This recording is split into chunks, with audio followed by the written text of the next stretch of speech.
You're listening to the Optimize Your Life podcast with Dr. Sharon Grossman, episode number 32. Welcome to the Optimize Your Life podcast with me, Dr. Sharon Grossman.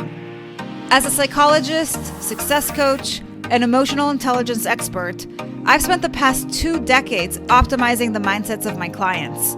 And now, you too get to optimize not only your mind, but your entire life. Join me.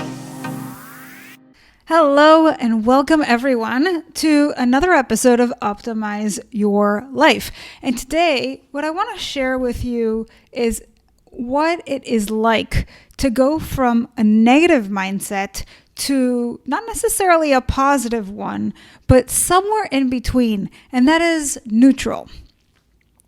Too often, we think in very black and white terms. We think that if I am positive, then I can't be negative. And if I'm negative, I can't be positive. Or it's really hard to get from one end of the spectrum to the other.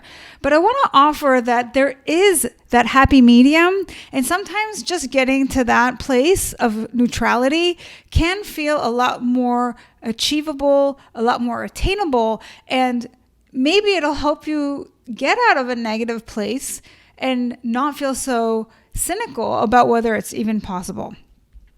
One of the things that I always teach is that our thoughts create our emotions. And so if you're feeling really negative, if you are maybe cynical, as we said, or you have some other kind of attitude that is making you not very happy, and I see this a lot with people who are burned out, then this is definitely for you. It's something to think about. And the reason why this is so important is because, sure, you could probably be successful with a negative mindset. I know a lot of people who are very successful, but they're not necessarily happy. So what we're talking about is not an either or, but the fact that you can be successful, but you can also feel something other than negative or dissatisfied or burned out in the process. And this is how. So what we want to do is, if you are currently in a state of burnout, let's say, and you're feeling cynical, which is one of the symptoms that we experience, I want you to reflect on what are the thoughts that you have. If you are burned out, one of the main things that come to your mind might be that it's not possible to even be happy in your job. I recently worked with a client who was experiencing burnout, and as often happens, she was asking whether the career that she's in is even a fit for her. She was actually resentful about having to do any sort of work on her mindset because she had all kinds of ideas about how the industry should be different, how her job should be different, how other people should be different. And so when we have that mentality, when we're thinking about all the things that are wrong and we know all the answers, and if only everybody was to do what they're supposed to do, then we wouldn't feel the way that we do. Then what happens in that process is that we are actually giving up our power. Let me explain what I mean by this. When you put all of the control aspect of how you feel on external forces, such as your industry, your job, other people, then you really don't have control over those things. And what that does is it leaves you in a very vulnerable place where the only thing to do is to be resentful, to say that everything should be different, but it isn't, to feel frustrated. Can you see how there's no really good solution to that? If you're not in charge of those things, if you can't actually alter those things, then it leaves you stuck in a frustrated state. That's why so many times people burn out and kind of stay stuck in that burnout state, and they're not really sure what got them there and how to get out of it. So it's natural for us to think, if something outside of me were to change, then I'd be happy. But that's not how it works. So when we talk about taking the power back, what we're really talking about is focusing on the things that you have control over. And the only thing you really have control over is your mind. It's about the thoughts that you think.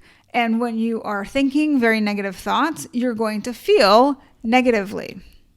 This is a good opportunity for you to sit down and write out some of the things that go through your mind that make you feel stuck, that maybe lead to that sense of frustration or surround that cynicism that you feel. Maybe up until now you didn't realize that there is something that you're doing that's contributing to how you feel. And what I want to invite you to do is to really take a look at your thoughts, because that's where all of your emotions. Going back to my client that I just mentioned, I asked her to think about aspects of her job that she's grateful for. Now, even you, when you're feeling like everything about your job actually sucks, I bet that if you took a moment to really think about it, you'd find some things that aren't so bad. Maybe some things that you even like. And so what this does is it focuses your mind not just on all the things that you're unhappy about and that you want to be different, but on the aspects that maybe you're glossing over. What my client was able to do is mention, you know what? I like the people that I work with. I like that I get to work in this kind of a setting. I like the difference that I make in people's lives. Like, she had a whole variety of different things that she was able to list out without really much effort.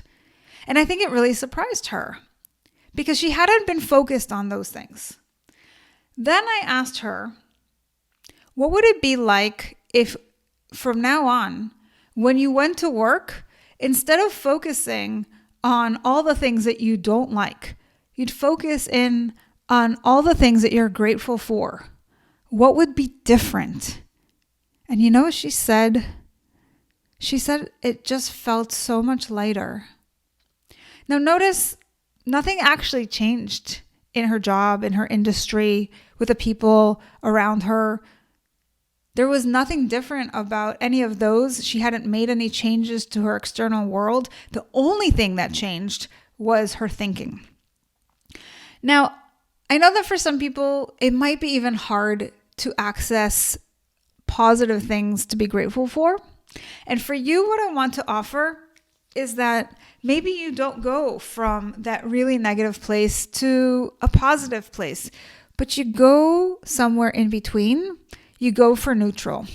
And what that may look like is just shifting a little bit of your language around. Maybe instead of saying how much you hate your job, you can say that you tolerate your job. And instead of saying, I have to go to work, maybe saying, I choose to go to work. Now, that may not feel good because you still don't like your job, but it is so much more empowering to tell yourself that it's a choice. And really, that's a good reminder because nobody is forcing you to be there. And we sometimes lose sight of this. We sometimes feel like we have to do things only because we've always done them that way or because we're not considering other options that are open to us. So again, this is a wonderful opportunity for you to really examine the truth. And if you need help with this, I'm happy to talk with you directly. So just go to bookachatwithsharon.com and let's do some strategy session together to really figure out how you can turn your negative mindset into neutral. Until next time, have a wonderful, wonderful rest of your week. Are created. Thanks for listening to the Optimize Your Life podcast. If you loved what you heard, join my Tribe to Thrive. It's a free community where you'll receive daily tips and weekly trainings to optimize your life.